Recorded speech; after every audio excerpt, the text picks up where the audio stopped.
So as you noticed, database first is pretty easy, but it does not always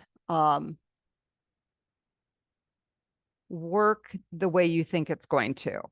And it's not easy to find errors. If you go to create something and it doesn't take you back to your main index, it just keeps displaying the page, but it doesn't display an error, the model state is not valid. So there's some kind of problem, and usually it's back in the database itself. Something in the database is defined in a conflicting manner. So maybe a foreign key needs to be nullable and it's not null.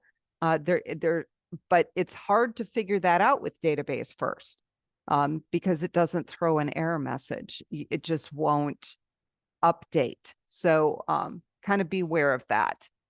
The other issue with database first is that, well, we already mentioned how if your database changes, you got to regenerate the models in the context class. And so that is a problem if we want to add data annotations to make our, our headings and our column names a little bit more user-friendly. So you can add a meta class, which is a type of a partial class. And you can add the data annotations here. And then it'll connect up to the model through this metadata annotation. At least that's how it is supposed to work, but it does not always work that way. So this is connecting it up to the model. These are purposefully empty. Okay, and you'll see this is a partial class, and it is supposed to be pulling in this metadata, which then is applied to the different properties in your classes.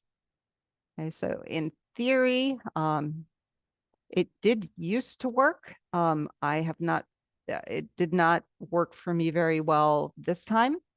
That does not mean that after the next update, it won't work. It could work perfectly fine. Okay, so I decided to show it to you kind of for future reference. Because if it does work, anything that you add, as metadata, when you have to regenerate the models and the context, this would not be regenerated. So it could just remain in the models folder, and then it could just be applied once you regenerate those models.